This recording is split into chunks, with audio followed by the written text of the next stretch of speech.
दोस्तों आजकल internet technology की वजह से हमारी ज़िंदगी में डिस्ट्रैक्शन बहुत ज़्यादा बढ़ गई है। आप दिन में बार-बार फ़ोन चेक करके सोशल मीडिया के मैसेज पढ़ते होंगे।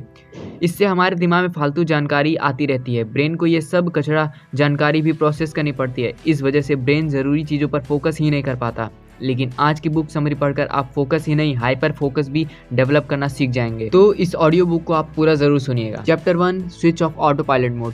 हम बहुत से काम बिना सोचे ही करते हैं, हमें उनकी आदत लग गई होती है। इसे ही ऑटो पायलट कहते हैं। जैसे आराम करने बैठते हैं तो आप अपने आप ही टीवी चालू कर देते हैं या यूट्यूब पर अपने आप ही वीडियो आदि देखने लगते हैं। हम कभी भी काम को डिवाइड नहीं करते। हम यह भी नहीं सोचते कि किस काम के लिए हमें ज़्यादा अटेंशन या फोकस देने की ज़रूरत है और किस काम को नहीं। इस कारण हम अपने लाइफ में बड़े बड़े बदलाव नहीं ला पाते और लाइफ बस एक रूटीन की तरह चलती रहती है। इसलिए लेखक कहते हैं हमें इस ऑटो पायलट मोड को बंद करना होगा। इसके लिए आप अपने सारे कामों को 4 कैटेगरीज में बांट सकते हैं। First necessary work, second unnecessary work, third distraction work, fourth purposeful work. तो चलिए जानते हैं पहला क्या कहता है। नेसेसरी वर्क ये वो काम होते हैं जो आपको करने ही होते हैं, जैसे मीटिंग में जाना, फाइल वर्क कंप्लीट करना या फिर अपने स्कूल का काम करना। सेकंड अननेसेसरी वर्क ये वो काम होते हैं जो आपको करने तो होते हैं लेकिन उतने ज़रूरी नहीं, जैसे कि फाइल को अरेंज करना या चीज़ों को ज़्यादा डेकोरेट करते रहना। थर्ड आता है डिस्ट्रैक्टिव वर्क। ये वो काम है जो आपको अट्रैक्ट तो करते हैं लेकिन ज़रूरी नहीं होते, सोशल मीडिया, यूट्यूब और इंस्टाग्राम आदि।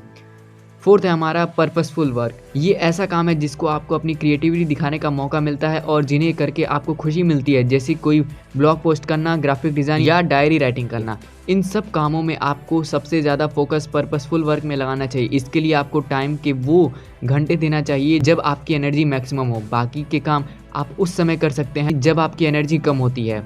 Chapter 2 enhance your attention. हर आदमी की चीज़ों के प्रति अटेंशन अलग अलग होती है। कुछ चीज़ों पर हम ज़्यादा ध्यान देते हैं और दूसरों पर नहीं। आप अपनी अटेंशन उन चीज़ों को ज़्यादा दें जो बेहद ज़रूरी। अटेंशन बढ़ाने के लिए ये तरीके इस्तेमाल करें। बोरिंग टॉपिक को इंटरेस्टिंग बनाने के लिए कोशिश करें। आप खुद को क्रिएटिव क्वेश्चन पूछते रहें। दूसरा यह एज्यूम करें कि आप स्पीकर हैं और दूसरों को समझा रहे हैं। इससे आपका दिमाग क्रिएटिव हो जाएगा और किसी काम को ज़्यादा ध्यान से करने लगेगा। ऐसे ही किसी लेक्चर के दौरान भी कर सकते हैं। सोशल मीडिया आदि पर आपको हाइपर फोकस की ज़रूरत नहीं पड़ती। Chapter 3 stages of hyper focus. किसी भी काम के करने के दौरान हाइपर फोकस बढ़ाने के 4 स्टेजेस होते हैं। First choose. सबसे पहले उन ऑब्जेक्ट को चूज करें जिस पर आपको हाइपर फोकस बढ़ाना है। Second eliminate. इसके बाद आप सारी डिस्ट्रैक्शन को हटाएं। थर्ड है हमारा फोकस। अब सारा ध्यान उस ऑब्जेक्ट पर देना शुरू कर दें। अगर आप स्टडी करते हैं तो हर लाइन को एनालाइज करें कि क्या कहा जा रहा है उस लाइन में। चीज़ों को इमेजिनेट भी करें। फोर्थ है रीफोकस। अगर आपका ध्यान बार बार भटक रहा है तो आप अपने ध्यान को उस काम पर लगाने की कोशिश कीजिए। स्टार्टिंग में ये इजी नहीं होगा पर धीरे धीरे ये टाइम के साथ आपका डेवलप हो जाएगा। फोर्थ चैप्टर है रिमूव डिस्ट्रैक्शन। कई बार ज़रूरी काम करते समय बहुत सी डिस्ट्रैक्शन आती रहती हैं। इन्हें हटाने के लिए यह तरीके इस्तेमाल करें। फर्स्ट, आजकल के ज़माने में फ़ोन सबसे बड़ी डिस्ट्रैक्शन है। यह 24 घंटे आपके साथ रहता है और कभी भी किसी का भी कॉल आ जाता है। इससे आपका फोकस भटक जाता है। इसलिए आप काम करते समय फ़ोन को दूसरे कमरे में रख सकते हैं या फिर साइलेंट मोड पर कर दें। सेकंड है हर दिन तरह तरह के ईमेल आती रहती हैं। उन्हें पढ़ने के बाद आपके दिमाग में तरह तरह के विचार आने लगते हैं या आपका दिमाग रिप्लाई देने को कहता है। इससे आपका बहुत सा टाइम वेस्ट हो जाता है। इसलिए फालतू की वेबसाइट को अनसब्सक्राइब कर दें और मेल के लिए 5 मिनट रूल लगाएं। सारे मेल 5 मिनट पढ़ें, जो ज़रूरी नहीं है उन्हें उसी समय डिलीट कर दें। थर्ड हमारा छोटी छोटी चीज़ों के लिए मीटिंग की ज़रूरत नहीं होनी चाहिए। ऐसी मीटिंग ना खुद करें और ना ही उसमें जाएँ।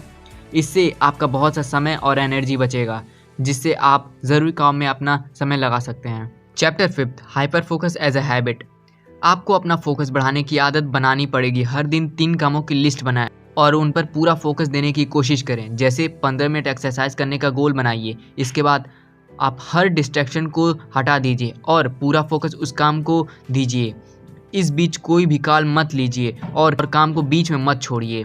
ऐसा ही अगर कुछ लिखना है तो पूरा फोकस से लिखिए। यह देखिए कि आपका कंसंट्रेशन सबसे ज़्यादा कब होता है। कुछ लोग का कंसंट्रेशन सुबह सुबह बहुत ज़्यादा होता है, कुछ लोग का शाम को बहुत ज़्यादा होता है। तो आप अपना देखिए कि आपका फोकस किस समय ज़्यादा है और उस समय आप उस काम को करिए। क्योंकि दोस्तों से गप्पे हाँकने में भी आपका एनर्जी बर्बाद होता है और आपके दिमाग में फालतू विचार भरते जाते हैं। इसलिए अगर कुछ क्रिएटिव करना है तो अकेले खुश रहना सीखिए। Chapter 6 scatter focus. दोस्तों यह किताब वैसे तो हाइपर फोकस पर है, लेकिन इस चैप्टर में लेखक ने एक और इंटरेस्टिंग फोकस के बारे में बताया है जिसे स्कैटर फोकस कहा जाता है, जिसका अर्थ है कभी कभी हमें अपने दिमाग को भटकने देना चाहिए और उसे फॉलो भी करना चाहिए। कई बार दिमाग डे ड्रीमिंग करने लगता है, वह अपनी कल्पना की दुनिया में खो जाता है, वह अपने ख्वाबों को पूरा करने के लिए रास्ता ढूंढता है। ऐसे में यह देखिए कि आपका ब्रेन बार बार किस सपने के बारे में सोचने लगता है, वह आपका स्कैटर फोकस होता है। Chapter 7 recharge your brain. बहुत बार कोई कॉम्प्लेक्स काम करते समय हमारा दिमाग थक जाता है, हमारा फोकस हिल भी जाता है और उस काम को करते समय हम अच्छे से उस काम पर फोकस नहीं कर पाते। ऐसे ही कई बार पढ़ते समय हम बोर हो जाते हैं और ऐसा लगता है कि कुछ भी दिमाग में नहीं जा रहा। ऐसे में आपको अपने ब्रेन को रिचार्ज करना होगा। दरअसल ज़्यादा देर तक दिमाग में काम करने से हमारा न्यूरोट्रांसमीटर जैसे एसिटाइलकोलिन आदि खत्म हो जाते हैं और हम अपने काम पर फोकस ही नहीं कर पाते। इसलिए हमेशा 45 मिनट के बाद ब्रेक लेते रहिए। किसी गार्डन में या पार्क में वॉक करने के लिए जा सकते हैं, या फिर मेडिटेट करके अपने स्ट्रेस को दूर रख सकते हैं, या फिर ड्राई फ्रूट जैसे बादाम, अखरोट, काजू आदि खाएं जो दिमाग के लिए काफ़ी ज़्यादा अच्छा होता है, या फिर आप म्यूज़िक भी सुन सकते हैं। हॉबीज़ को समय देकर खुद को रिलैक्स करें, इससे आपका दिमाग फिर से तरोताज़ा हो जाएगा और आप अगले घंटे फिर से हाइपर फोकस के साथ काम कर सकते हैं। Chapter 8 connecting dots. कई बार हमारे दिमाग में कोई प्रॉब्लम चल रही होती है और हमें उसका कोई सलूशन नहीं मिल रहा होता है। ऐसे में हमें हाइपर फोकस का इस्तेमाल करना चाहिए। सबसे पहले प्रॉब्लम के सभी पहलुओं को लिख लीजिए, इसके बाद 1 हफ्ते का समय दीजिए और उस प्रॉब्लम से रिलेटेड जो भी सलूशन आदि दिमाग में आए उसे नोट भी करते जाइए। इससे बाद में नए इन्वायरमेंट में जाइए, नए लोगों से मिलिए या यूट्यूब आदि से प्रॉब्लम से रिलेटेड नया ज्ञान हासिल कीजिए और अंत में सारे डॉट्स को कनेक्ट कर दीजिए। मान लीजिए अगर किसी को बॉलीवुड एक्टर बनना है तो उसे सबसे पहले ऑडिशन देना पड़ेगा, लेकिन अगर वो फोकस होकर देखे तो यह भी तो हो सकता है कि पहले वह किसी डिपार्टमेंट में छोटा सा काम कर ले, उसके बाद कोई नेटवर्क बनाए और बाद में अपने लिए रोल हासिल करे। तो इस तरह हाइपर फोकस आपको क्रिएटिव भी बना सकता है, जिससे आप अपनी लाइफ में हर प्रॉब्लम्स को सॉल्व कर सकते हैं। Chapter 9 collecting dot. कई बार हमें प्रॉब्लम्स के बिंदु जोड़ने ही नहीं होते बल्कि नए पॉइंट्स को ढूंढने होते हैं। जैसे कि हमने पिछले एग्जाम्पल में देखा, अगर किसी को एक्टर बनना है तो उसे जानकारी इकट्ठी करनी चाहिए।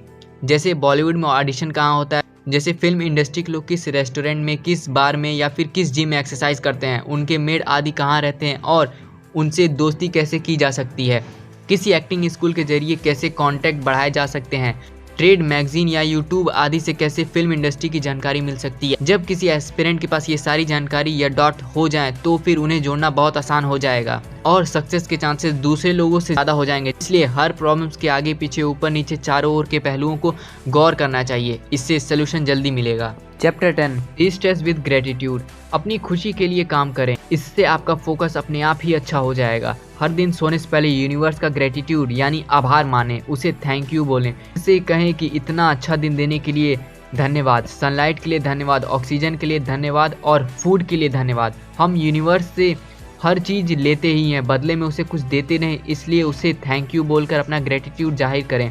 इससे आपको यह भी लगेगा कि आपके पास सब कुछ है और आपके अंदर खुशी का संचार होगा। इसके अलावा हर दिन डायरी लिखें, इससे आपको अपनी ज़िंदगी के बारे में क्लियरिटी मिलेगी। अक्सर मेडिटेशन भी करें जब आपको टाइम मिले, आंखें बंद करके ध्यान लगाएं और भगवान को देखें। साथ ही जब भी मौका मिले दूसरों की हेल्प करते रहें, इससे आपको लगेगा कि आप बहुत यूजफुल पर्सन हैं और आपको खुद पर गर्व होगा। अगर आप इन सभी 10 चैप्टर्स को फॉलो करते हैं अपनी ज़िंदगी में तो आप अपने फोकस को 3 गुना बढ़ा सकते हैं और अपने फोकस को हाइपर फोकस बना सकते हैं। दोस्तों अगर आपको इस वीडियो से कुछ भी सीखने को मिला हो तो इस चैनल को सब्सक्राइब जरूर करें और हमें सपोर्ट जरूर करें और वीडियो पसंद है तो लाइक ज़रूर करें।